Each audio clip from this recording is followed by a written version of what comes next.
में जानेंगे।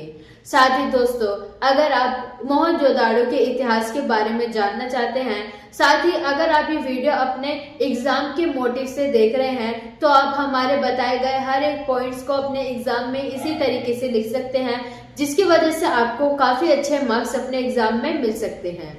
तो अगर आप मोहनजोदाड़ो के बारे में ये पूरी डिटेल्स जानना चाहते हैं, तो हमारी आज की वीडियो को अंत तक जरूर देखें। साथ ही अगर आपको हमारी वीडियो पसंद आए तो इसे लाइक करना और शेयर करना बिल्कुल भी न भूलें। तो चलिए आज की वीडियो में हर एक पॉइंट से मोहनजोदाड़ो के बारे में जानते हैं। तो दोस्तों, जब भी कोई मोहनजोदाड़ो या उसके बारे में सर्च करता है तो सबसे पहला सवाल आता है, और हमारा ये पहला पॉइंट भी है कि क्या है मोहनजोदाड़ो।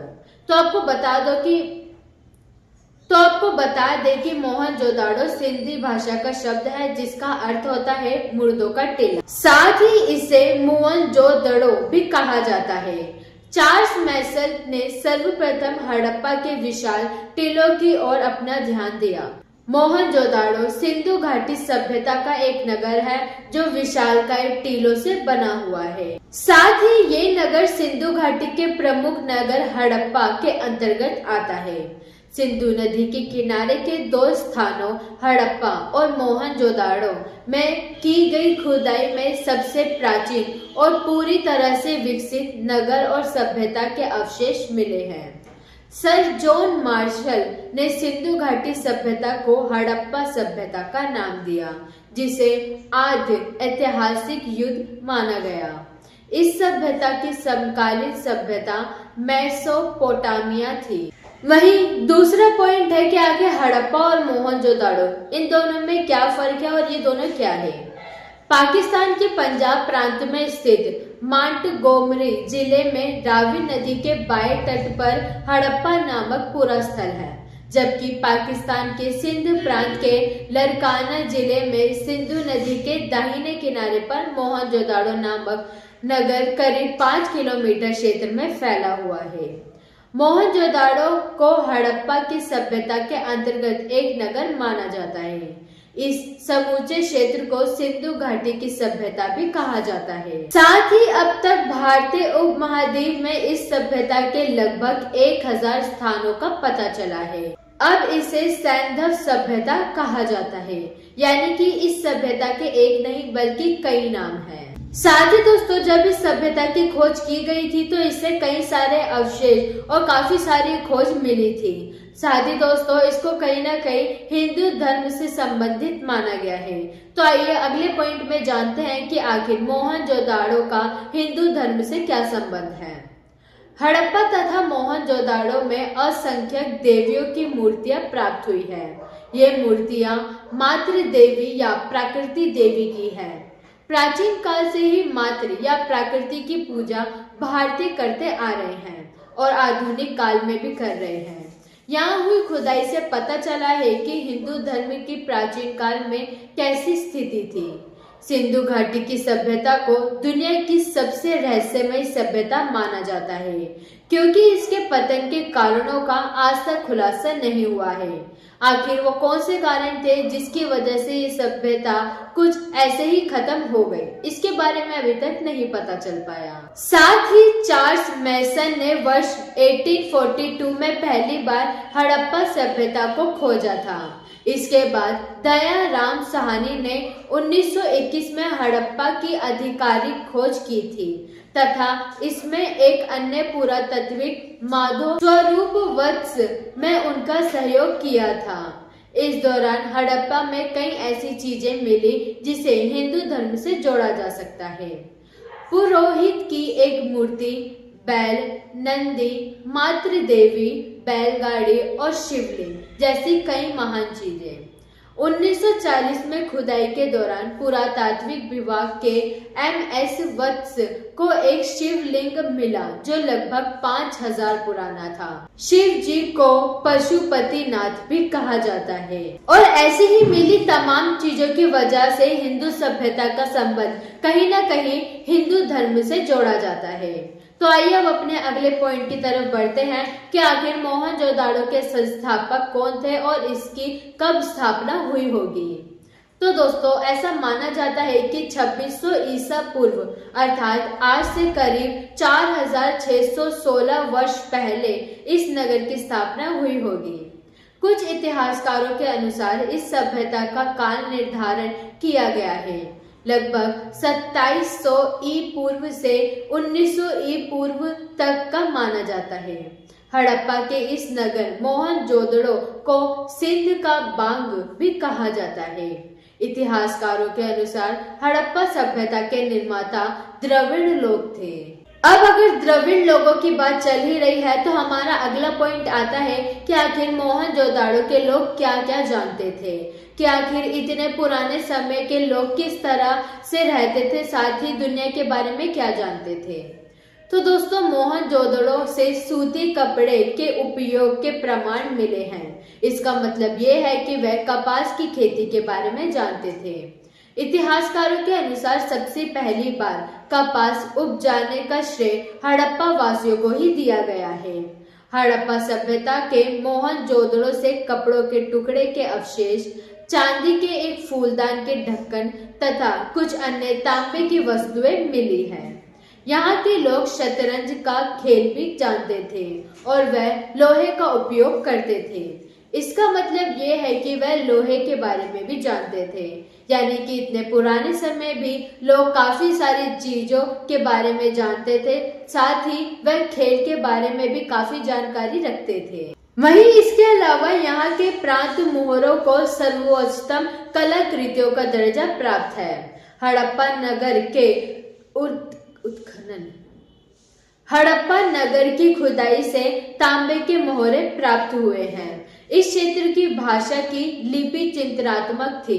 मोहनजोदड़ो से प्राप्त पशुपति की मुहर पर हाथी, गैंडा, बाघ और बैल अंकित है। हड़प्पा की मिट्टी में बर्तन पर सामान्यतः लाल रंग का उपयोग हुआ है। मोहनजोदड़ो से प्राप्त विशाल स्नानगार में जल के रिसाव को रोकने के लिए ईंटों के ऊपर जिप्सम के गारे के ऊपर चारकोल की परत चढ़ाई गई थी, जिससे ये पता चलता है कि वह चारकोल से संबंध के बारे में भी जानते थे। यानी कि इतने सालों पहले भी लोग काफी चीजों के बारे में जानते थे। तो आइए अब अपने अगले पॉइंट की तरफ बढ़ते हैं कि आखिर किसने मोहनजोदाड़ो की खोज की। तो दोस्तों मोहनजोदाड़ो और हड़प्पा सिंधु घाटी को सबसे पुराना और सुयोजित नगर माना गया है। दयाराम साहनी तथा माधोस्वरूप वत्स ने इसे 1921 ई में हड़प्पा सभ्यता की खोज की थी, जबकि मोहनजोदड़ो की खोज राखाल दास बनर्जी ने की थी और ये दोनों ही नगर पास पास हैं। साथ ही अब अपने अगले पॉइंट में जानते हैं कि आखिर मोहनजोदाड़ो की संरचना कैसी थी, यानी कि मोहनजोदाड़ो जो एक नगर था वो किस तरह का बना हुआ था। मोहनजोदाड़ो हड़प्पा सभ्यता का एक प्रसिद्ध पूरा स्थल है। मोहनजोदाड़ो की सबसे बड़ी इमारत को अन्नागार कहा जाता है। हड़प्पा कालीन लोगों ने नगरों में घरों के विन्यास के लिए सामान्यतः ग्रिड पद्धति अपनाई थी। यहाँ बड़े बड़े घर, चौड़ी सड़कें और बहुत सारे कुएं होने का प्रमाण मिला है। यहाँ जल और मल निकासी के लिए नालियों के होने के भी प्रमाण मिले हैं।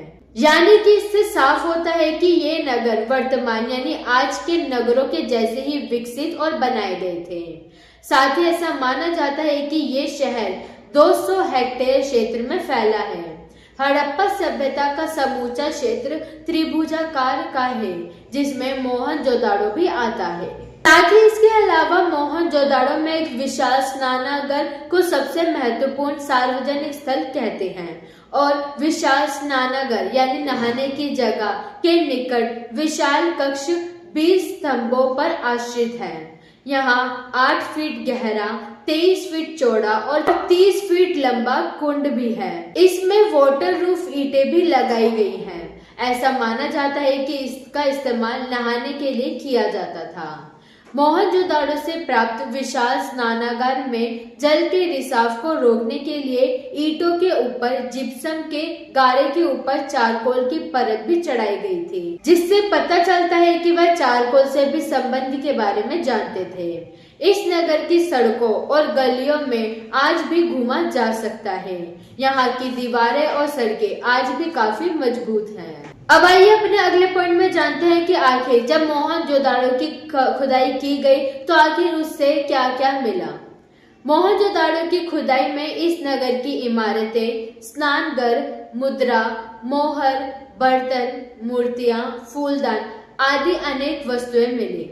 हड़प्पा सभ्यता के मोहनजोदड़ो से कपड़ों के टुकड़े के अवशेष, चांदी के फूलदान का एक ढक्कन और कुछ अन्य तांबे और लोहे की वस्तुएं भी मिली हैं। साथ ही यहाँ से काला पड़ गया गेहूं, तांबे और कांसे के बर्तन, मोहरों के अलावा चौपड़ की गोटियां, दिए, माप तौल के पत्थर, तांबे का आईना, मिट्टी की बैलगाड़ी, खिलौने, देह पाट वाली चक्की, कंघी, मिट्टी के कंगन और पत्थर के औजार भी मिले हैं।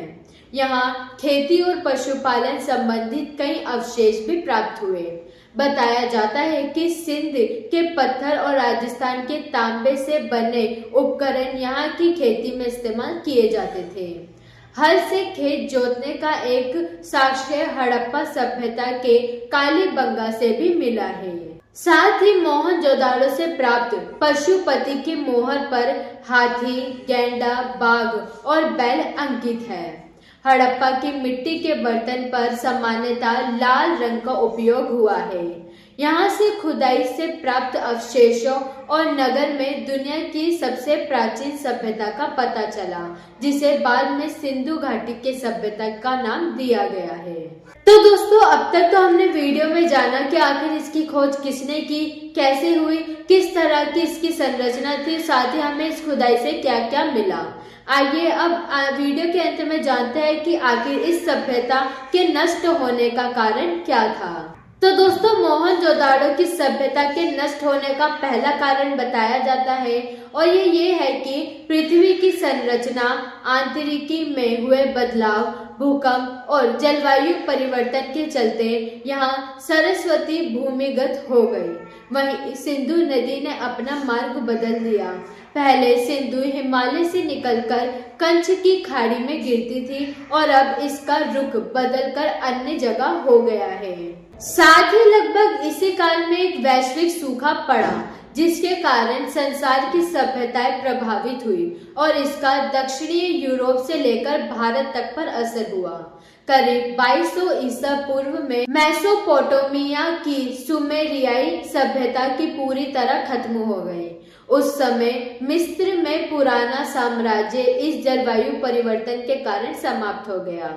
श्रीमद् भगवत में एक स्थान पर कहा गया है कि श्री कृष्ण जी के भाई बलराम के कारण यमुना ने अपना रास्ता बदल दिया था, जो कि उस समय सरस्वती की एक प्रमुख उपधारा थी। लेकिन वहीं भूकंपों जैसे बड़े भौगोलिक परिवर्तनों के चलते नदी के दोनों ही बड़ी धाराएं समाप्त हो गई। इसका एक परिवर्तन ये भी हुआ कि राजस्थान का एक बहुत बड़ा इलाका बंजर हो गया। अगर आप भारतीय उपमहाद्वीप के नक्शे पर सरस्वती नदी के रास्ते का निर्धारण करना चाहें तो आप समझ सकते हैं कि ये सिंधु नदी के रास्ते पर करीब ही रही होगी। साथ ही पुरातत्वविदों का ये भी कहना है कि तब भारतीय उपमहाद्वीप में जो सबसे पुरानी सभ्यता थी उसे केवल सिंधु घाटी की सभ्यता कहना उचित ना होगा, क्योंकि यह सिंधु और सरस्वती दोनों के किनारों पर पनपती थी। डैनिनो जैसे शोधकर्ताओं की खोजों ने इस बात को सत्य सिद्ध किया है। साथ ही दोस्तों, अगर इन कारणों की तरफ ध्यान दिया जाए तो सबसे बड़ा कारण जो माना जाता है वो है प्राकृतिक आपदा। वहीं दोस्तों, अगर सिंधु घाटी की सभ्यता मोहनजोदड़ो और हड़प्पा कैसे नष्ट हुई इसके बारे में बात की जाए तो मोहनजोदड़ो को तो मौत का टीला कहा ही जाता है। ये सभ्यता जहां है आज उस हिस्से को पाकिस्तान और अफगानिस्तान कहा जाता है। महाभारत काल में उसके उत्तरी हिस्से को गांधार, मद्र, केके और कंबोज की स्थली कहा जाता था। अयोध्या और मथुरा से लेकर कंबोज तक आर्यवर्त के बीच वाले खंड में कुरुक्षेत्र होता था, जहां महाभारत युद्ध हुआ। उस काल में कुरुक्षेत्र बहुत बड़ा क्षेत्र हुआ करता था। आजकल ये हरियाणा का एक छोटा सा क्षेत्र है। साथ ही दोस्तों, पृथ्वी में हुए इतने सारे परिवर्तन ही ये कारण हो सकते हैं कि ये सिंधु घाटी की सभ्यता, हड़प्पा सभ्यता और साथ ही मोहनजोदाड़ो जैसी सभ्यताएं नष्ट हो गई। तो दोस्तों, ये थी हमारी आज की वीडियो मोहनजोदाड़ो और उसकी सभ्यता से जुड़ी। अब आप हमें कमेंट सेक्शन में अपना कोई डाउट हमें कमेंट करके बता सकते हैं। हम आपसे मिलते हैं अगली वीडियो में ऐसे और भी इंफॉर्मेटिव वीडियोस के साथ। तो जाने से पहले चैनल को जरूर सब्सक्राइब करें।